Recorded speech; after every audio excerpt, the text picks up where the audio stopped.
York as a senior in high school under the late Michael Feeney. I then went on to join the national chapter and later participate in student projects.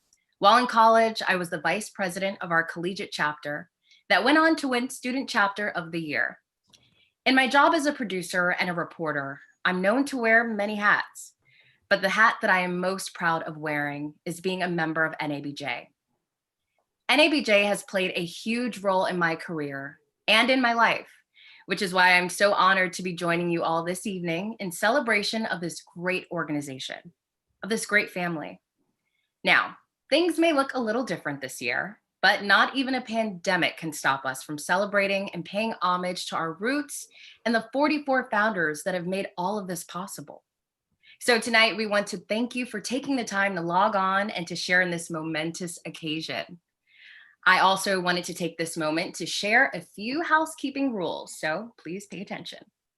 Please remain muted during the program until the host calls on you, and you will be unmuted by the Zoom host as well. If you'd like to follow along, the program is available on the NABJ website, but the link can also be found in the chat. We have a fun and interactive Q&A session with the founders, including a really fun trivia during the program. So be sure to put on your thinking caps and submit your questions in the Q&A box at the bottom of your screen. Now, to kick things off, I'd like to introduce NABJ co-founder Sandra Long Dawson Weaver, and as chair of the Founders Task Force. As chair, she served as an integral part in the planning to make this virtual event a reality and a success. Founder Long. Good evening and welcome to the 45th anniversary celebration of NABJ. I'm Sandra Dawson Long Weaver, one of the organization's 44 co-founders, chair of the Founders Task Force, and an active member of the Nashville chapter of NABJ. I'm thrilled to be here with all of you this evening. On this date in 1975, we huddled in a hotel room in Washington, D.C. and signed the yellow legal pad creating NABJ. This shows you how technology has changed over the years. Back then it was word of mouth, long distance phone calls, and letters to get us together, but we persevered. Personally, I was a reporter for the Wilmington, Delaware News Journal. My idols were Ida B. Wells and Alex Haley. I grew up reading the Evening Capital in Annapolis, Maryland, and I was on the staff of the Tally-Ho, my high school newspaper, where I had my first front page story, and it was about Alex Haley and his research on roots. My generation of journalists was starting to break through into white newsrooms. It was virgin territory for all involved during the changing times of our history. I retired from the Philadelphia Inquirer in 2011 as the first African-American female vice president for news for the Philadelphia Inquirer and the Daily News. To me, NABJ was a way to connect with other Black journalists and to increasingly bring more Black journalists into mainstream media in order to have our voices heard and our community's vision realized. Our goal as founders was to work together to advocate for more Black journalists, not only to report the stories, but to be at every level, in every role in the newsrooms. In short, we all wanted to change the world, and we have.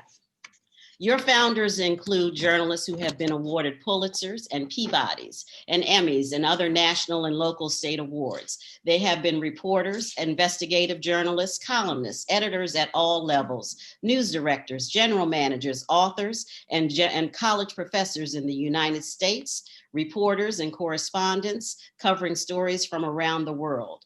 They have founded other news organizations and overcome many obstacles. We've seen NABJ grow from the 44 to more than 4,000. Over the years, our membership has served as a source of pride and support of our own excellence when we have been or are invisible to the larger media industry.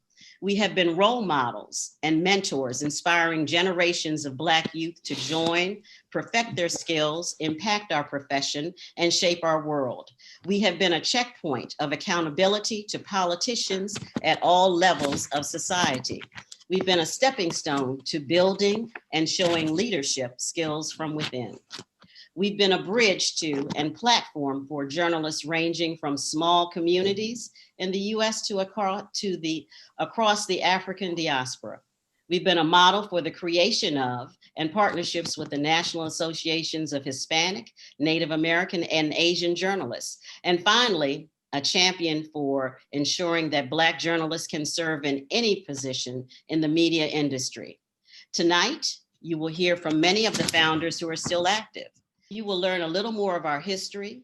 We will pay a tribute to our most recently deceased founder, John C. White, and honor founder DeWayne Wickham for his contributions over the last 45 years.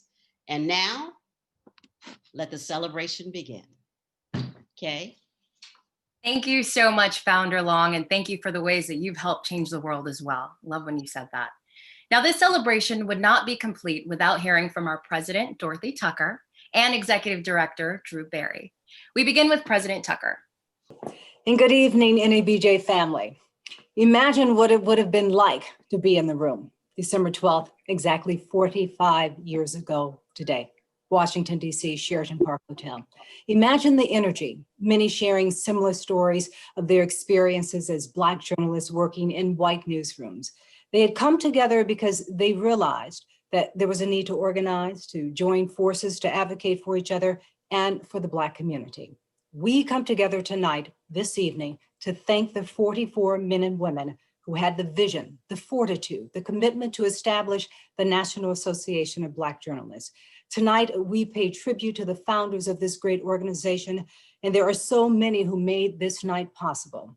I'd like to thank everyone who contributed to tonight's production, but a special shout out to founder Sandra Dawson Long-Weaver and founder Allison Davis. We have an extraordinary history, and tonight I am happy to announce we are ready to take the first steps to digitize and archive our newspapers, videos, and other treasured materials. And as 22nd president of NABJ, I am humbled at the opportunity and proud to carry out the mission our founders established 45 years ago. Our organization is built on a strong foundation. Founders, to each and every one of you, I thank you sincerely for the sacrifices you made. It is because of you that we are more than 4,000 strong. Enjoy the evening. And now to you, Director Barry. Great, thank you very much. Look, little did our founders know that this day, 45 years ago in Washington, D.C., that they were birthing an organization that would become 4,000 strong. However, even from the very beginning, NABJ was an organization with a membership encompassing some of the brightest journalism minds in the world. The resilient and influential NABJ has opened doors for talented journalists through advocacy, training, and networking opportunities. NABJ has a critical role in the latest, I'll call it, reawakening of America regarding the prevalence of systemic racism by shedding light on injustices and advocating for change, the things our founders started addressing 45 years ago. Yes, advocacy is an uphill battle, but there are promising new signs of improvement through the promotions and hirings of a number of very, very talented Black journalists in the upper echelons of management, specifically president, senior vice president, executive editor positions. That's wonderful. Not only is it the right thing for companies to do, but it opens the door for bigger revenue streams for those who do the right thing through additional content offerings and potentially larger audiences. We will not let our founders down. We will continue the efforts that they started. We hope you enjoy this celebration tonight. And thank you, founders, for opening up many doors for me and a multitude of others. Thank you. Thank you. And a thank you to you, President Tucker and Executive Director Barry. Now we want to take a moment to also pay tribute individually to each of the 44 founders who put pen to paper on December 12, 1975, to make all of this possible. One of those people was co-founder Joe Davidson. Now he's currently with the Washington Post, but at the time of the launch of NABJ, he was with the Philadelphia Bulletin. It is so important to celebrate every Black journalist who had the courage to step up and be involved and to say their names. Co-founder Davidson, thank you for joining us. Hello, NABJ. I'm Joe Davidson, a co-founder of the National Association of Black Journalists. It's my pleasure to read the founder's role on this, our 45th anniversary. Norma Adams-Wade, Carol Bartell,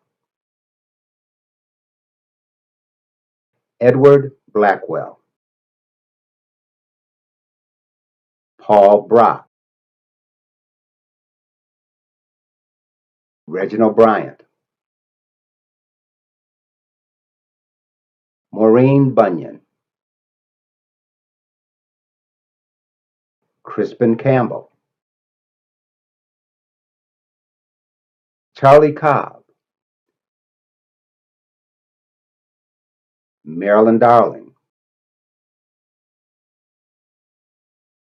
Leon Dash, Joe Davidson, Allison Davis,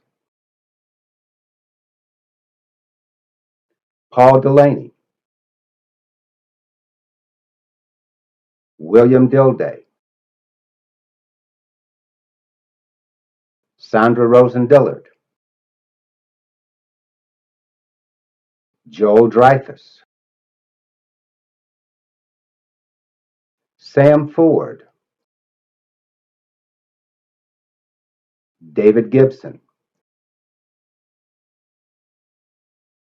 Sandra Gilliam-Beale,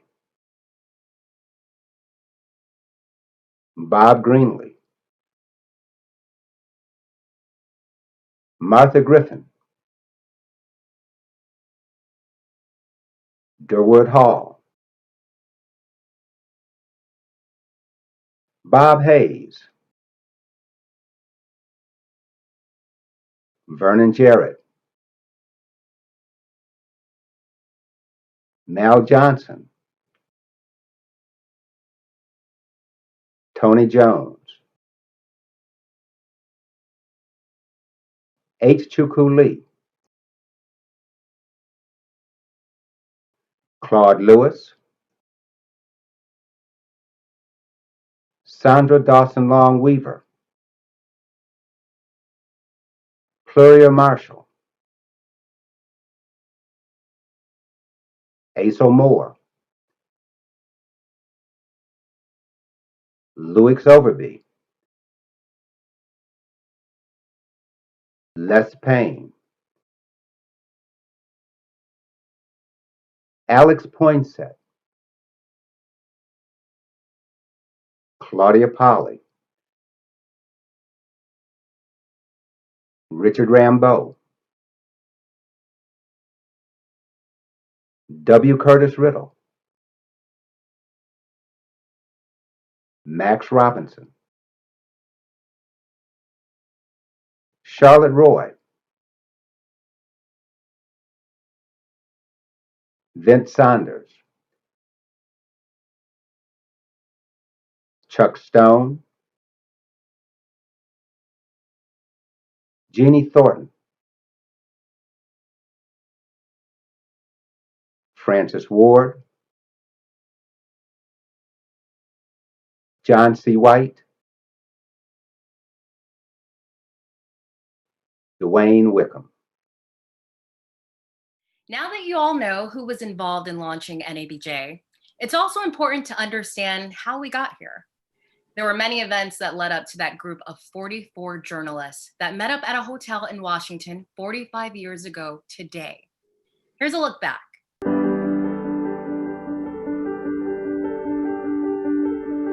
We met on December 12th at the Sheraton Hotel in Washington, D.C. We came from different parts of the country. The meeting was held in conjunction with a gathering of black elected officials from around the country. We were one of the last groups of African Americans at the national level to organize. There was a National Association of Black Social Workers. There was a National Association of Black Lawyers. The doctors get together, don't they? The dentists have associations. everybody had an association with black journalists. So the whole idea was to improve the number of blacks in journalism overall in America, to improve the treatment of those who had jobs, and to improve the coverage of the black community and the third world community. We didn't get promoted. We didn't get certain jobs like covering major events, like covering the White House, covering Congress. And so we formed NABJ to put pressure on companies. I remember being huddled sitting in the floor and huddled and listening to the conversation about why we needed an organization and what this would mean. This was really only several years after the Kerner Commission, and the Kerner Commission really documented what frankly we already knew, and that is that the mainstream media really did not cover the black communities properly, and that's to put it generously. A yellow legal pad was passed around, and all of us signed our names to this pad, so you'll see the 44 names. We talked about the principles, we adopted the bylaws. And there were others really who only because they were absent at that meeting, they aren't considered founders or co-founders, but they in some ways laid the groundwork at the local level. After that meeting, I went around trying to determine all of the black journalists in my region. And now this was before email, let alone things like Twitter and texting, or cell phones even. And so we would just try to contact as best we could people in every city and ask them to spread the word. We didn't have a constitution until 1978. And as a parliamentarian, I was kind of charged to chair the bylaws committee. But we were able to craft a wonderful document with just a few changes and additions. And it was that strong foundation that still guides the organization today. I was the fourth president. The first president was Chuck Stone, of course. And I shouldn't say of course, but he was. And the second one was Vernon Jarrett. And the third one was Bob Reed. I was making enough money to support my kids and myself, but not to get an organization started. And of course, almost all of it came out of Max Robinson's pocket and Maureen Bunyan's pocket. They committed themselves financially to support it. When I sent out the initial letters to ask people to come to Washington, all of that was paid for by Maureen Bunyan and Max Robinson. When we announced the formation of the National Association of Black Journalists, the Philadelphia Inquirer said we were racist.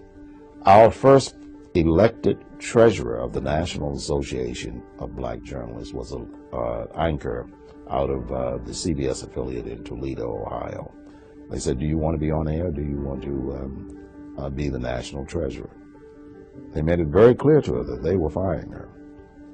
And so she had to give up that position that she had been elected to. Piece by piece, we developed a census of black journalists in our regions, and then we met for the first convention in Houston.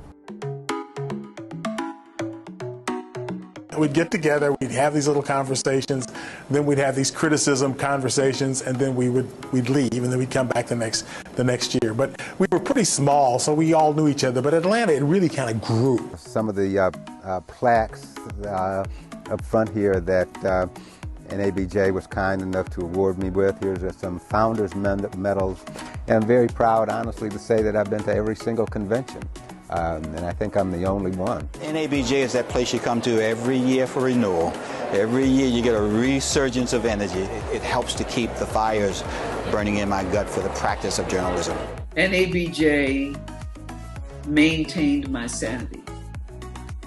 NABJ is my family.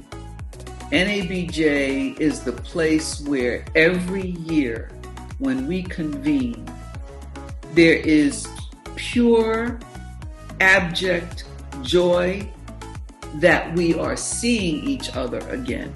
And it literally is, we survived another year to come together. I think NABJ has lived up to many of its goals. It continues, of course, to be an educational institution, helping to train journalists. It continues to be a networking organization. The chance to have people who are in the business help you get where you're trying to go. The chief question that we face as African American journalists is not whether we individually will succeed, but whether we collectively will succeed. Nearly every job that I've had in the industry has been a result of the relationships forged through NABJ. I'm Rahel Solomon. And I'm Jeanette Reyes. So Bernstein is upgrading Southwest authorities in California. It was student projects that I was a part of. And it was the first time that as a Black journalist that I felt seen. And I met so many people who were on the same journey as me. A thank you to the brave, brilliant, and courageous founders of NABJ, all 44 of you, to thank you for giving us a space to operate in, big shoes to fill, a framework from which to gauge and judge and act upon our mission as journalists, as Black journalists.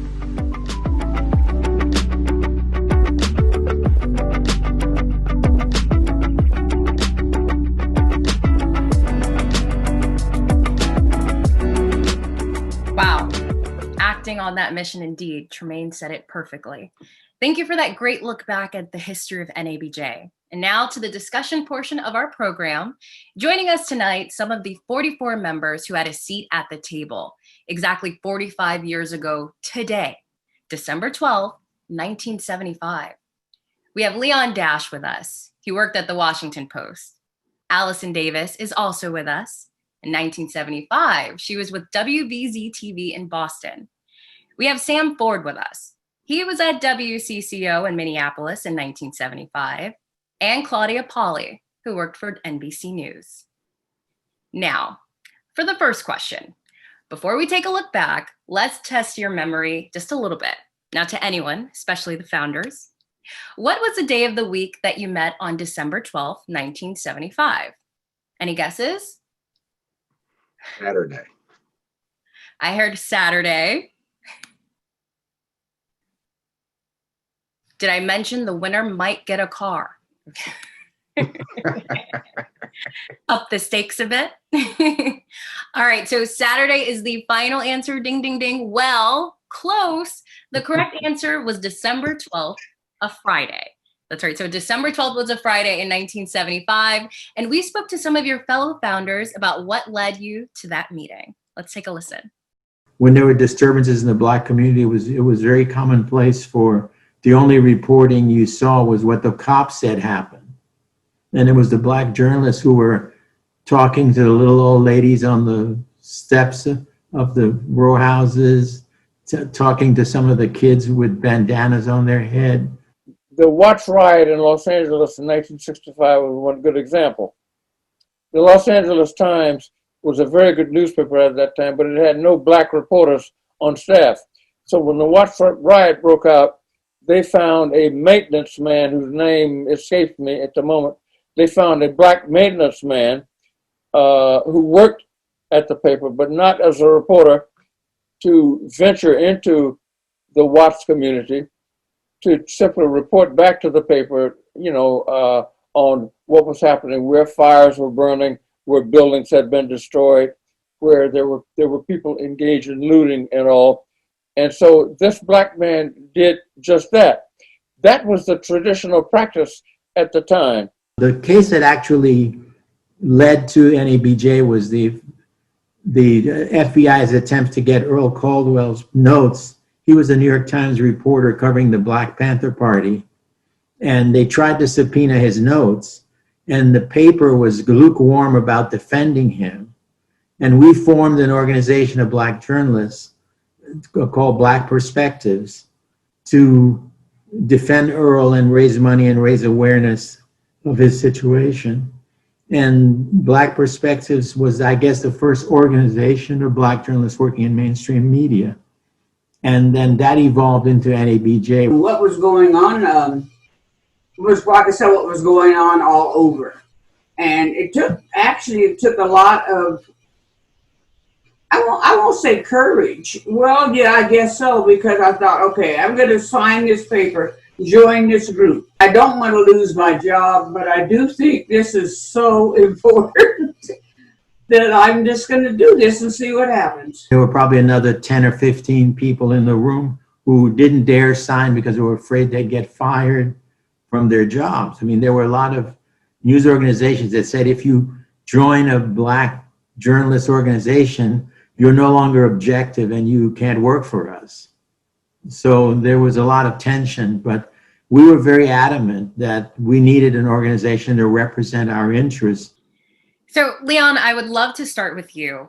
What was one defining moment that made you feel you needed to be a voice at that 1975 meeting in Washington? And then I have a follow-up question as well. Well, that was a great meeting. I can still remember it. And considering the time, the room was full of smoke. Now, you wouldn't find that in a meeting today, but the room was still full of smoke. And I could hear the clinking of the ice cubes in the whiskey glasses. But it was all very civil and very pleasant with the smoke. For me, just 3 years before, myself and 6 other Black reporters had filed a discrimination complaint against the Washington Post. We were known as the Metro 7. And so this formation of the NABJ was part of a continuation of that effort, continuation of that need. I was a Washington Post reporter assigned to cover I think this was the second or third national meeting or annual meeting of the elected Black officials. So it was a great opportunity to also participate in the formation of the NABJ. I think I spent more time in the room for the formation of the NABJ than I did covering the meeting. But at the end, I did a wrap-up, very convenient wrap-up of what they had achieved and what they had achieved in the past and what they were planning to do. But we do have one Q&A. So E.R. Shibb wants to know of you, Leon. He wants to know if you could explain the hostile receptions many received from their employers. Can you talk a little bit about that? Well, Blacks gathering to do anything was considered threatening and was treated as with hostility. Even in the newsroom at the Washington Post, some Black reporters were nervous about standing in a group and talking, and would express that. There were a couple of people who attended that session at the hotel to form the NABJ who never put their names on that list. And I found out years later that when we were beginning to collate things like that, that they had never put on their names on the list, 2 women that I know of, Black women, because they were afraid to be identified with an organization that was putting together Black journalists. More importantly, I'm also at the University of Illinois, the advisor to the student chapter of the NABJ. And I was interviewing the members just a month ago about what discrimination they faced on this campus in the heartland of Illinois, down in the central of Illinois. And the consensus was, and these were seniors, juniors, sophomores, and 1 freshman, the consensus was that the student chapter of the NABJ gave them all the foundation that they needed in a majority white university. And that was great to hear. I didn't know that until I began interviewing them, and they all expressed that. So that was very heartwarming. And they all make the point that I'm older than their parents, so they treat me like a grandfather. Yeah. Oh my gosh, I can only imagine. Right. Well, that last question again came from E.R. Shibb. She asked a great question, so thank you. And real quick, Claudia Polley, I would love to hear from you as well. Tell me a little bit about that first meeting and what called you to it. And actually, I was at NBC Sports when I first joined NABJ, and there were not any other women, much less Black women at NBC Sports when I first got there. And I was surrounded at that meeting by a number of friends, and who still remain friends to this day. And I was able, once I came back to journalism in 1990 or 1989, bring NPR, which I had moved to National Public Radio by that time. And NPR became a bit more focused on the full dimension of its ability to tell the story. And today it's wonderful to hear the young journalists of national television and radio outlets use their voice to tell the story, because that's what it's all about. We are telling the stories that need to be told. And it really doesn't matter what color the stories are about or what particular race it may be about, but we approach it from our point of view, and that is invaluable in telling a full story. Quiz time. Are you all ready? In 1975, President Gerald Ford called on America to recognize Black History Week. It became Black History Month the following year. We asked other founders about events this past summer in the wake of George Floyd's killing. Each person told us the calls for social justice now sound much like the messages from 1975. Now, before we get to more questions, we would like to share that video with you now. So take a listen. The thing I've noticed at my age is that I did all this. I have done all that marching and singing, we shall overcome, and you guys have no idea. And to see it, nothing has changed. Everything is, you know, it's just, it's very, very, very, very frustrating. So the reckoning is very familiar to us. And one of the things we find amusing is that a lot of young journalists are acting as if they've just invented this thing, and that they're more militant than anybody else. They have many more tools available to them, including social media. We didn't have social media. So history repeats itself, and we see this. I'm all for this new militancy. I just think they should go back and read the history and see what we did right and what we did wrong. Journalism is a social commitment. It's not simply a way of making money and becoming famous, perhaps. It is a social commitment to make things better, to improve the lives of people, all people throughout, society. Develop a set of guiding principles which will guide you in your work, throughout your life as a working journalist. That is, to understand that journalism is a social calling, a calling which commits journalists to try to make things better for all people. For all people, indeed. First, founder Allison Davis. How do you compare the calls for social justice this year to the actions you were demanding on December 12th of 1975? And also, what can you tell us about that first board meeting? Well, interestingly enough, I think that Joe Davidson hit it on the head in terms of so many others who were with us in those beginning years. While I'm delighted as a founder to be able to, share in all of the festivities and to be honored, the first board, while made up of founders who lived in various areas of the country, were instrumental in finding others who could actually do and lay the foundation and do the work. We had, in fact, it was suggested in our November 1977 meeting that we put together a committee to craft a constitution. Constitution was not passed until 1978. Before that, we had sort of a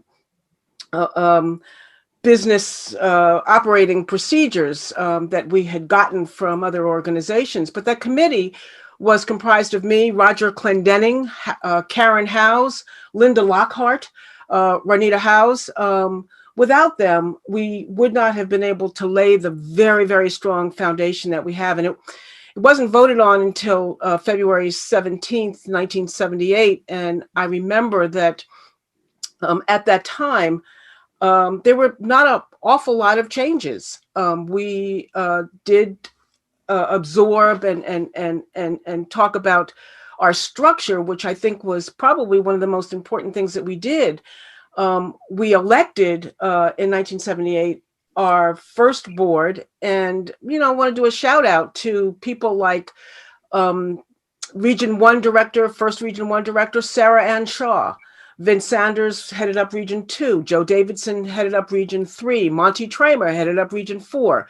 Milton Jordan headed up 5. Ann Walker, Region 6. Norma Wade, Region 7. Jean Fox Alston was Region 8 Director. Sandra Dillard was Region 9. And Karen Howes was Region 10. And I think it's important to share those names, because it was in those first few years that the foundation for this organization was laid, and a very strong foundation. And of course, there was Bob Reed, who helped look for early funding for the organization. And as you saw, he later became one of our national presidents. Roger Witherspoon was also very much involved in our Houston conference. And also, when I take a look at the archives, I see a few people who wanted to get involved in the organization. One such person was Oprah Winfrey, who at that time worked at WTUF TV in Nashville, Tennessee. So it's so important to realize that though it's such an honor to be here and to celebrate, I share that in that celebration with the folks that Joe Davidson talked about, that we had to find to engage, and who happily became very engaged to make sure that this organization would have a very strong foundation. And I probably didn't answer your question fully, but I really had to get that out. Oh, no, you did, and more. And I'm like, Oprah Winfrey, I may have heard that name once or twice. So that's huge. Now, I'm also told that founder Norma Adams-Wade has also joined us. So, Founder Wade, I would love for you to weigh in. The question is, how do you compare the calls for social justice this year to the actions you were demanding on December 12th of 1975? The difference that I would point out between then and now, I would say the age range that occurs to me. The street action today involves in my view, a much younger crowd. I'm thinking back when we were involved, it was more like 30-ish, and to now it's teenage. That stands out to me very clearly.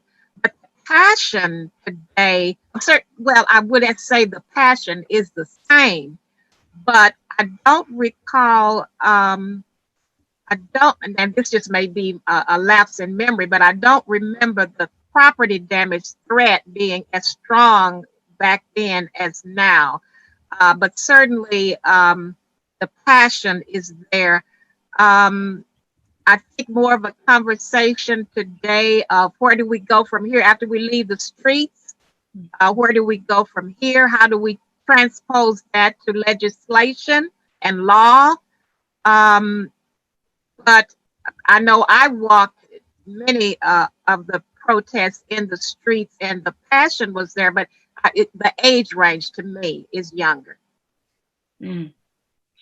Well, thank you for that, first of all. And then to me, just hearing you speak about those who are out there now and they're younger, I can't help but do a shout out as well. NABJ, for myself, I mentioned this earlier on, I got involved in high school. In the local chapter, they have NYABJ, a workshop for high school students. And so I think, I can say personally, NABJ does a great job about getting folks, from an early on age involved. And, I think it just goes to show how helpful that is, right? When you want to go out there and you're covering it and you're budding young journalists in high school. And we're seeing a lot of that right now. So thank you for that. Now, we also asked Joel Dreyfuss to give us his thoughts about diverse media and its relationship with the incoming Biden-Harris administration. Here's what he said. There's a kind of sense of relief that, finally we're going to be rid of the guy who's calling us enemy of the people.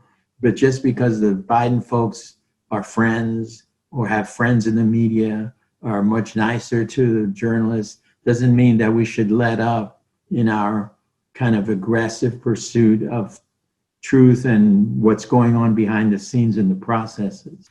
Thank you so much, Founder Joel Dreyfuss. Sam and Claudia, same question to you. What comes to mind when you think about diversity in media and its approach toward the new Biden-Harris administration? Sam, you first. Okay, I'm going to go back to something else, if you don't mind. You were talking about, a lot of people talking about George Floyd, and you were talking about the differences in now and then. Of course, I came from Minneapolis to NABJ. And the thing that was kind of interesting, I was really startled when I saw the George Floyd video, but I think that would have startled people anywhere. I mean, because I always thought Minneapolis was pretty, a pretty nice place to live. And, as a student at the University of Minnesota, I remember there was the two black papers in Minneapolis were owned by Republican women. And I used to write for Miss Jean Cooper, who was, she didn't pay me, but she fed me real well, but I can remember a story that we worked on where some black man was being transported from one part of the police station to the other, and somewhere in the hallway he got beat up by the police. So we were writing that story. She was friends with police, and so she brought one of her cop friends over, and I interviewed him about the abuse. And I thought about that, and then I started thinking, I said, I complained about one of my neighbors, the way police treated her, and they locked me up. And so I was like, oh yeah, there are these things. But still, as I look back at the situation then, I still thought Minneapolis was a nice place, and quite frankly, even things like what happened to George Floyd, that's strange for something that would happen anywhere. And so that's one thing I wanted to mention. And then the other thing that you all talked about was pressure from some of the folks. And I thought the reaction in Minnesota, at least when I came to NABJ, was just pretty much indifference. I mean, there was no pressure one way or the other. They didn't really know much about it or care much about it. But, I don't know. Obviously, different things in different places. But that's what I had to say. Well, speaking of pressure, I'm seeing in the chat, folks are commenting in reaction to my question about media diversity and, the approach toward the new Biden-Harris administration. And I'm seeing folks are saying they will continue to apply pressure there as well. So I'm curious your thoughts on that. What comes to mind when we think about diversity in media and how we'll take on, the new and cover the new administration? Well, I think you cover it. The only difference is, I think the press is going to cover this administration, period. I mean, that's going to happen. I've lived here in D.C. for 40 years. They don't give anybody a break. It's just that Trump complained a lot. That's all I can say. I think a lot of people just considered, well, okay, that's what they have to say. That's it. But believe me, Biden's not going to get a break. It ain't going to happen. I mean, anything that people can, let's say, find that is negative about Biden is going to make the press. Positive things, they're responsible for making sure we know about that. But nevertheless, it's, he's not going to get a break. But again, I don't think he's going to be doing some of the things that Trump has done. So I think that has a lot to do with it as well. Certain people have more respect for government and tradition than others. And I think Trump had little. That's it. Yeah. And Claudia, what about yourself? Any thoughts on that? I think we have, and I apologize, I live on the side of a mountain, and so our internet connection is less than stable occasionally. So if I drop out, I'll just turn off my video and hopefully the audio will come through. This administration is going to face a number of challenges, and some of those should come from the journalists that cover it. Not some of them, a great number of them should come from the journalists that come. I don't think anyone gets to let their guard down for the next 4 years. I think on both sides, we have to know the facts. I think we need to pursue the truth. And the essence of telling a good story from the journalists that cover this administration in all aspects of journalism must be done at the highest level. I don't think anyone gets to slide.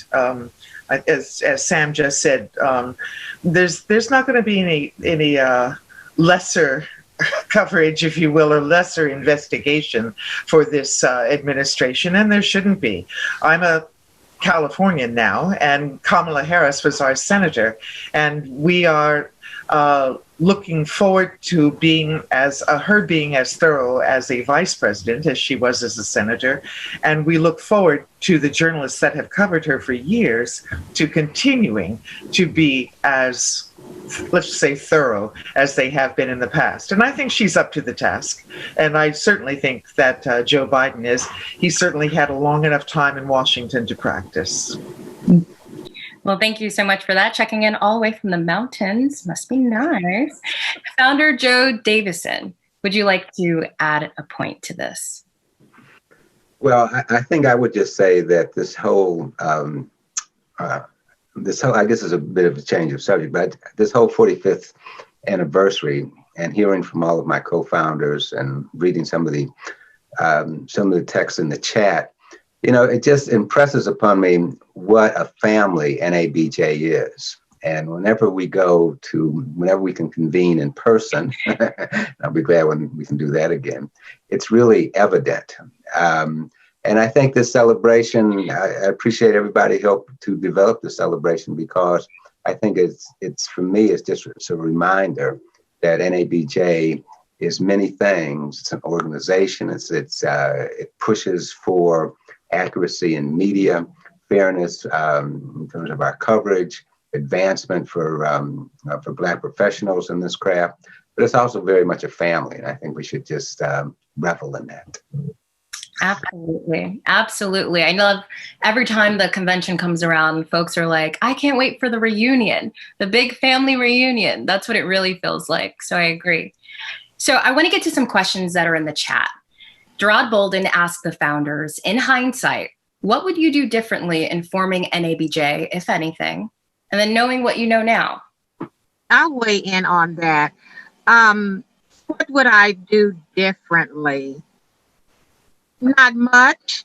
I really don't think I would do much differently. Looking back from my vantage point now to then, of course, my co-founders will agree with me. I'm sure that there was a lot of, I wish I could think of a better word than bickering, but that's the only word that comes to me right now. But I defend bickering, for lack of a better word, because of the level of passion. Everybody knew we had to move forward on this.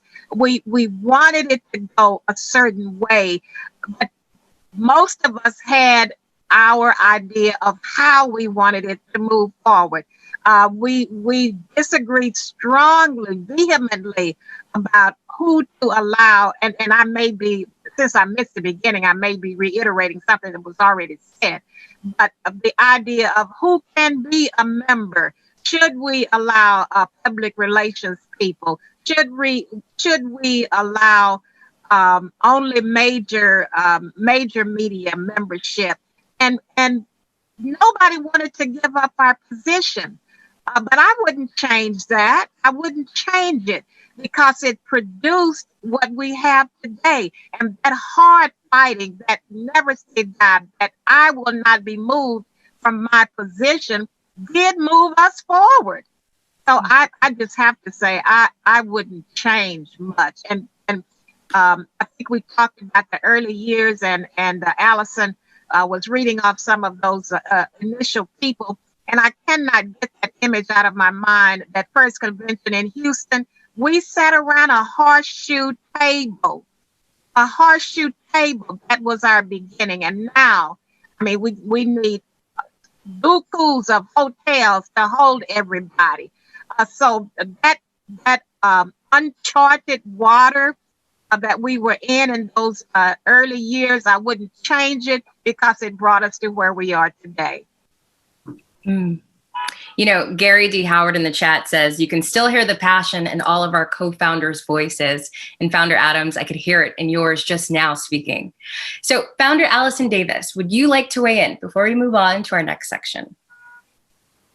I think that, interestingly enough, I have been on a quest to make sure that some of the founders who we have lost, and I don't mean by death, I mean simply lost, have been found. And so, I'm hoping she's on tonight, but Carol Bartel, I hunted her like a dog, and I found her and heard her story about not only that day, but about her life as a journalist, which was incredibly touching. And so I share that to say that the only thing, that I wish we had back in those days, and probably in the first 2 decades, was money. It's so wonderful to know in 2020 that we're in the black. because so many years was spent trying to figure out how to keep this organization going. And I saw something in the chat about somebody saying, well, what about Mal Johnson? Mal Johnson was our treasurer, and sometimes she would appoint herself the treasurer to continue to make sure that we weren't spending money in foolish ways. And I just remember, how important money was to us, and obviously continues to be. But we're breathing a lot easier now, obviously, because we're smarter in terms of raising money, and we're breathing a lot easier these days than we had in the past. Absolutely. Absolutely. Thank you for that. And lastly tonight, what it means to be one of the 44 founders of NABJ. First, here's founder Paul Brock, the man who gathered all of you at that table in Washington in 1975 that we've been talking so much about. Happy anniversary, Methodist NABJ, because I was one of the founders. Invested a lot of hard work in it. And always listen for work that they are doing. And they are steadily doing a great job. And I'm proud of them for that. So happy anniversary in NABJ. You're doing great work. Keep it up. Keep it up and keep on keeping on. That is what we are doing. Now, I would love to open this up for any of the other founders who would like to speak, either for yourselves or for the group. Maybe something I asked, or as journalists, we can go off script. Something else you'd love to mention. How about Leon? How about you? Well, I find it very inspiring listening to the testimony over the last 45 years. When it started in 1975, I had no idea that it would grow to an organization of 4,000 people. I thought it would be kept very small. I liked what Norma had to say about all the disputes that came about in several organizing efforts before 1975. And there was a lot of sorting out that had to be done as to what an organization should be and would be. And I remember a contentious meeting at the Pitts Motor Hotel in the late 1960s in Washington, D.C. I don't think it exists any longer, where there was a sharp demarcation in the group that met between those who were in public relations and those who were in journalism.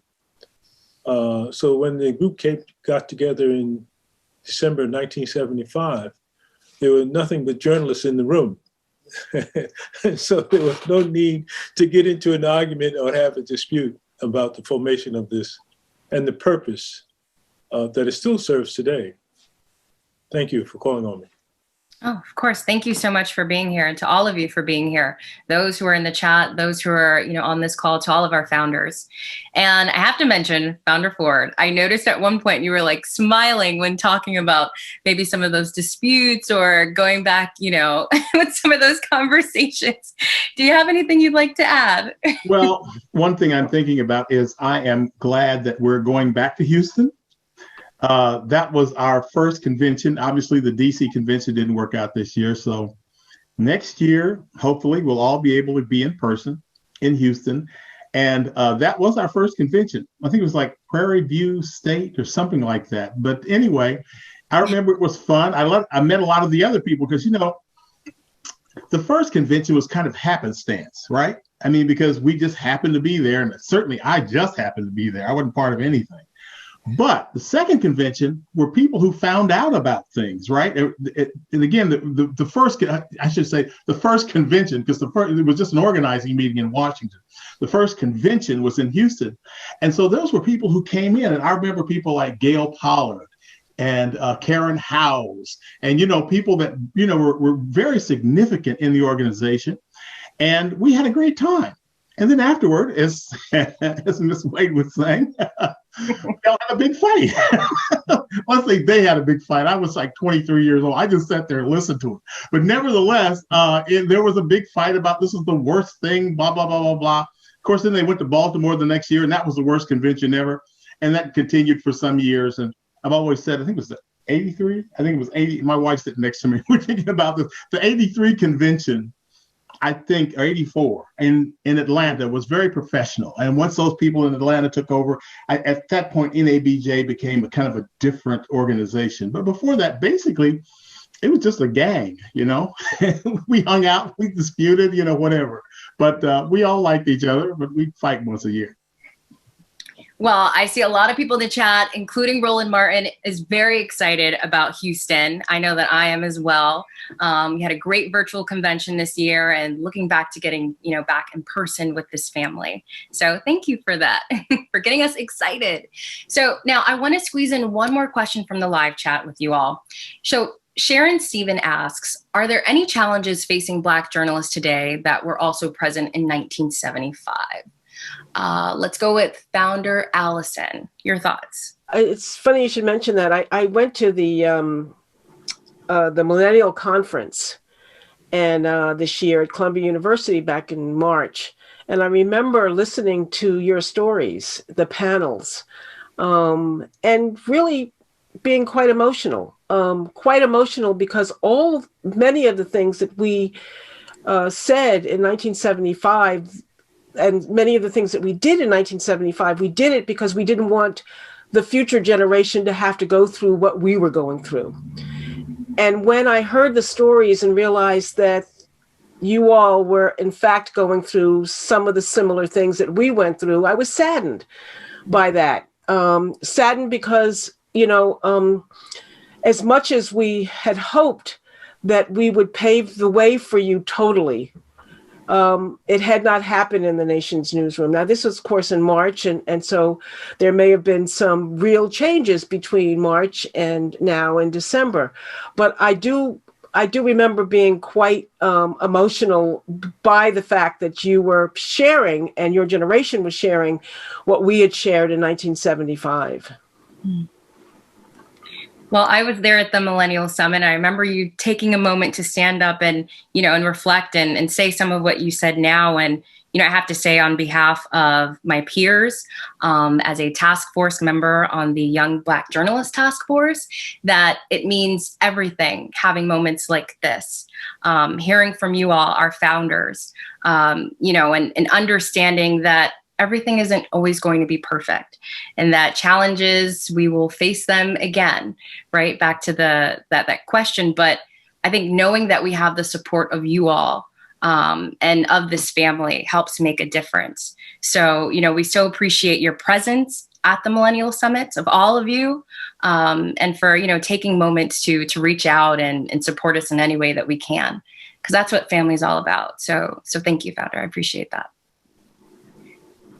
Now I'm getting emotional. All right, y'all. So thank you all for participating in that lively discussion, that heartfelt discussion here in the video, in the chat room. You all have really helped to make this conversation as lively as possible. So I appreciate it. But now we'd like to take this moment to celebrate the life of a founder that we recently lost. John Clinton White was called home on November 21st. We'd like to thank his family for joining us this evening as we take a look back at his life. Founder John White was a family man and a proud father. John was the husband and loving partner of Carolyn Jackson White, who he married in 1985. They had 2 children, Clinton and Aria. John also had 2 children from a previous marriage, the Reverend Anthony C. White and David White. And through Carolyn, he had a stepson, Ayin Wellman. He also leaves behind a host of grandchildren and great-grandchildren. His career in journalism began at the Afro-American in Baltimore, but during the founding of NABJ in 1975, he worked at the Washington Star as a reporter covering local news. John joined the Chicago Tribune as a reporter in 1980. It was there that he won acclaim for a Sunday magazine article that chronicled life in what was then the world's largest public housing project. In 1983, he and 2 other Tribune reporters were nominated for the Pulitzer Prize for a series of articles on housing fraud. John also worked at the Philadelphia Daily News, but then left journalism in 1987 to become the press secretary to the embattled Washington, D.C. Mayor Marion Barry. He got back into news, later producing for WJLA-TV in D.C. And John left journalism for the last time in 1990, when he went to work as the spokesman for Representative Curtis Collins of Illinois. He also held senior positions in public relations in Washington and St. Louis. In 1999, he was named Communications Director for the National Association for the Advancement of Colored People. John White was not only a co-founder of NABJ, he also launched what is now known as the Baltimore Association of Black Journalists, with Marie Cook, an editor for the Afro-American newspaper, and NABJ co-founder DeWayne Wickham. We owe him a debt of gratitude for his lifelong service, and we thank his family and wife Carolyn for sharing him with us. Founder John Clinton White was 78 years old. I have to do a shout out. I saw Carolyn in the comments earlier this evening. So just a thank you again to Carolyn, to his family for being here, for your support. Now, I would like to welcome back Founder Long to present the Founder Appreciation Award. Thank you, Kay.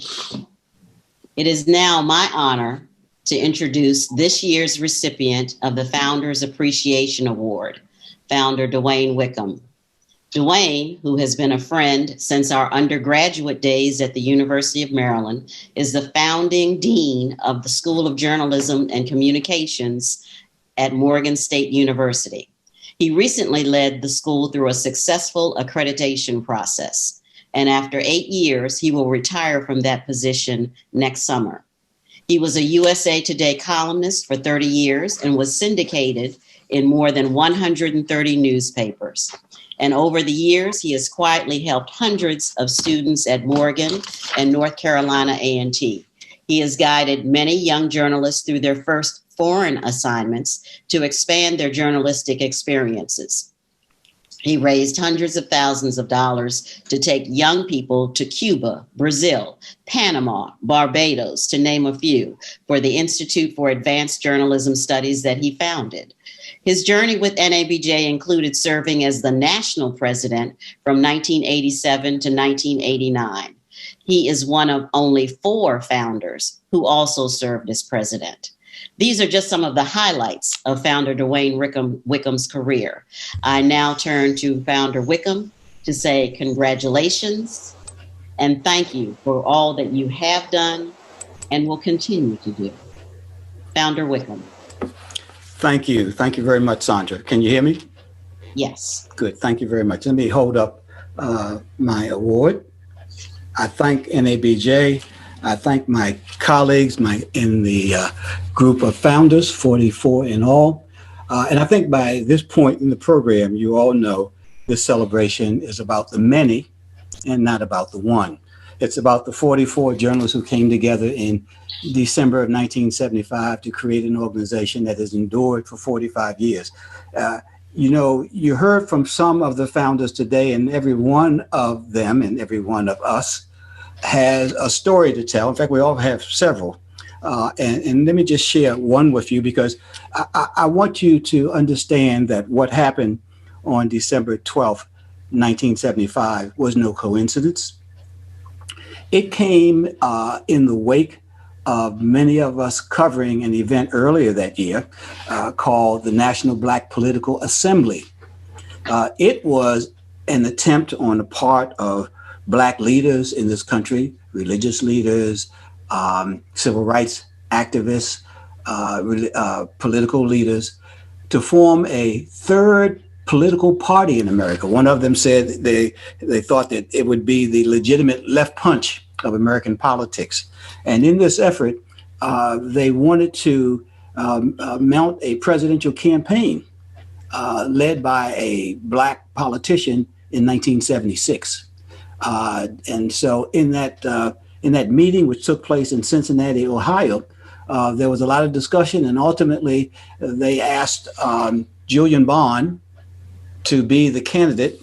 And when he declined, they reached out to Ron Dellums, and then ultimately he declined. So they left with nothing in terms of a candidate, and little was left in terms of the political party that they were trying to create. But it left in the minds of many of the Black journalists who were there covering that event a kind of a understanding for a need for us to come together in a way to bond over common interests. So that is what happened in December of 1975, and I just want to kind of put that a little bit in context. I don't want to leave this recognition ceremony, and I know my time is short, without making a pitch for this organization or others who support it to engage in an effort to create the NABJ story.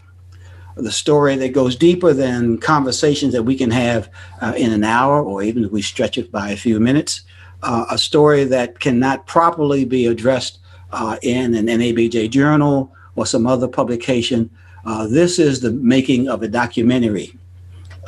Maybe this is something that might be done by one of our famous Black documentary filmmakers, or maybe Sandy Nelson, as a for instance. Maybe it's something Ava DuVernay will take on, but it's a story that has to be told. And if you begin to think about some of the members of our organization, and I don't know everyone's story, but I know some of them, and I know what I know has not been told in its fullest. Chuck Stone, our first president, was long before the Black Lives Matter movement, was someone who understood how Black lives mattered. And so when he worked as a columnist in Philadelphia, it was often the case that people sought by the police would turn themselves into him at the paper because they believed that somehow he could safeguard them from police abuse. People were fearful of that. And Vernon Jarrett, who started his journalism career at the heels of W.E.B. Du Bois, and he used to tell me the stories about how he would work as a young aspiring journalist for W.E.B. Du Bois. In his later years, when Harold Washington ran for mayor of Chicago, the first attempt, legitimate attempt, one that had a real chance, it was believed, to win that race, Vernon was a columnist, but felt so strongly about the need for the victory that on the eve of the election, while at a rally to cover Harold Washington's campaign, took to the stage himself and let the race man in him come out and call for Black folks to rally behind this candidate. There's just a lot of stories like this. Les Payne, who went to Memphis to try to ferret out the truth about the assassination of Martin Luther King Jr. And I went with him on some of those reporting trips. And then he dealt with the Symbionese Liberation Army. This is a wonderful story that has not been fleshed out in full detail and really has to be told. Joe Davidson. Joe Davidson sits before us, and it was mentioned that he was the Philadelphia Bulletin. What has not been said is that Joe and Claude Lewis were senior editors, founding editors of the National Leader, right. An attempt to create a national Black newspaper that was published in this country. And I was a subscribing member. Or reader, I should say, of that publication. So there's just this wonderful story. Jeannye Thornton, one of our members. Jeannye Thornton was the first reporter of race, African-American reporter, hired by U.S. News and World Report, which was then the Fox News of journalism. So there's just wonderful stories that have to be fleshed out. I would encourage NABJ to seek out funding and seek out the producers and writers to tell these stories. These are wonderful stories. We should not allow more voices to be lost among our founders before these stories are told. And so I just want to thank you once again for this award. I could go on forever. I love talking about NABJ.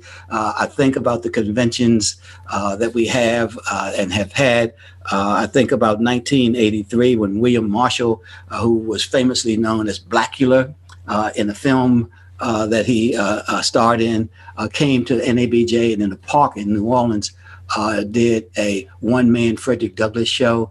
I think about 1985 when we went to Dallas, Texas for a convention and had a Black, we were invited, the entire convention, to a Black rodeo. Who knew? Who knew they were Black cowboys, real Black cowboys? And so we were falling in love all over again with ourselves and our history, discovering things about the various sections of the country in which Black folks have lived for, in fact, centuries. And so again, thank you very much for this honor. I'll hold it up again. I'm very proud of this. Thank you to my colleagues, my founding colleagues of NABJ, and thank you, Dorothy Tucker, our president, our esteemed president, for this great honor. All right. Thank you, DeWayne, and congratulations again. And it takes a lot of people behind the scenes to put together a program such as this. So I want to do a few thank yous. First of all, a thank you to our producers, April Williams and Charlita Rodriguez. They worked very hard to gather all of us together and get the videos of some of the founders who could not be with us tonight. But it was important that you see and hear from as many founders who are still active as possible. And I agree with DeWayne, this is the beginning of putting together a documentary, more of a story about who we are at NABJ. A few more thank yous. Thank you to Denise James, Angela Robinson, to Dorothy Tucker, to Drew Berry, to Nate Chambers. The NABJ has given the founders an engraved pen commemorating this occasion. And also we will have dinner tonight on NABJ. So thank you very much. Thank you to Ava Greenwell, who supplied us with a few of the clips, to History Makers. And I want to thank my fellow founders for as many of you who were able to participate this evening. It is wonderful. Sharing these stories has been great. Even some of the stories that I don't remember, I got to hear this evening. So thank you for being here, but mostly thank you, NABJ, all of the membership, for keeping our organization going, for bringing all the energy that you do to this organization. And we will live on for another 45 years and another 45 years beyond that. So thank you. Thank you to our moderator, Kay Angram, who I've met for the first time this evening. You've done a fabulous job. We appreciate you. So thank you very much. And don't forget to sign our guest book. And that's it from me. Thank you. Kay? Thank you so much, Founder Long. And on behalf of all Black journalists walking in your footsteps, I wanted to say thank you as well for your courage and sacrifice. That concludes our program this evening. And as many of the founders have said, we are going to keep on keeping on. Thank you for joining us. And please do not forget to get your tickets and join us for the NABJ Virtual Award Show next Saturday. We'll be paying tribute to our 2020 special honors, recipients and Hall of Fame inductees. And you're not going to want to miss the star-studded list of hosts, including Emmy Award-winning actress Lynn Whitfield, NAACP Image Award-winning actress Tashina Arnold, CBS This Morning Saturday co-anchor Michelle Miller, and Kenneth Moten, co-anchor of ABC World News Now and America This Morning. Sounds like it's going to be a fun evening, and we hope you will join us. I hope you all have a great evening, and thank you. Thank you. Good night, everyone.